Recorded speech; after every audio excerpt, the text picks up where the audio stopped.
chair of your history committee in Brisbane, Australia. I came all the way to Australia to see if I could catch some fish. Look what I got, folks. That's about Are we online? So here we go. Okay, well, we're down in Brisbane, Australia. We've been looking all over high and low for Piero. We've been to Italy, we've been to Argentina, Spain. We've basically been all over the globe, and finally we've tracked him down. Here he is. And it's so appropriate that I interview you. Jim Bezdek is the interviewer. Piero Bonissone is the interviewee. Yeah, when did you get involved in one of the CI core technologies? Okay, well, I went to Berkeley and started with log-free. Now, I knew log-free from system theory because in my undergrad I was in control theory.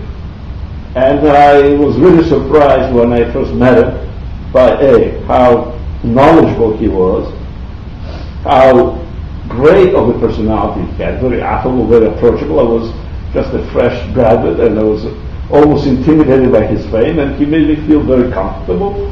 And he said, yeah, you could study fuzzy logic, but he said, study also something else, because who knows if you can find a job in fuzzy logic. This was 1975 when I met him. And so he told me to spend more time in computer science, because my background was EE. And he never pushed fuzzy logic, but he was an excellent guy, a mentor, gave me a lot of latitude, and then from time to time he would push me back to make sure I would not fall down the cliff. And in terms of the society, it was in 1993 when I think it was Bob Marks who recruited me to become VP of Finances. At that time was a Neural Network Council, and that's how I got involved with the society. What do you think the contribution you've made that gives you the greatest satisfaction? Well, I think to some extent it was introducing AI and fuzzy logic in an industrial environment like GE, where things are measured by ROI, or number of patents, rather than citations and H-index. And yet I wanted to keep a foot on the outside and having an academic presence at least. And so that created a lot of additional work by being editor-in-chief of a journal that just started, teaching at RPI. But I really enjoyed it. But I think that if I were to pick one, developing the first industrial expert system in the early 80s was very satisfactory, because I learned a lot from the failure. I hope I brought some kind of a fresh perspective in terms of problems, needs, and approaches and priorities, which are, I would say, contrasts but complements that of my colleagues in the academia. I don't know if you were going to plan on mentioning this, but I would like to mention it at this time. Another really important thing they've done for us for many, many years is stabilize the office of, which now the office of VP for Finances, but originally I believe we called you treasurer for many, many years.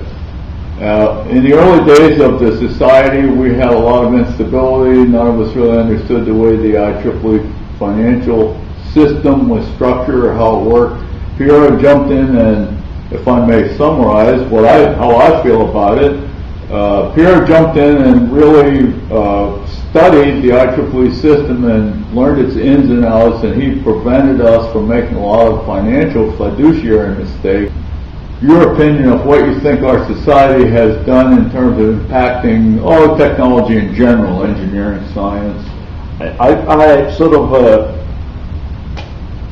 going back to a previous statement about knowledge representation and giving you a broader repertoire, there are many computational intelligence technologies that are reinforcing and complementing traditional techniques. So in optimization, you have a lot of operational research formulated problems that require a lot of assumptions in order to fit in a particular structure for math programming, right? And we use the evolutionary algorithm or other type of meta-heuristics that do not require those structures, do not require a gradient. Granted, they have some limitations, and we have to try to represent knowledge in them. I still love control. The first love, you cannot forget it, right? So you have model-based control, but here you also have fuzzy model-based control, which again is an extension, and it allows you to do things in a more flexible and much faster way. And finally, I would say there is, with machine learning, neural network, and all the other techniques, very strong tie with statistics. And again, especially when we look at model ensembles and fusion, I think there's a good synergy there.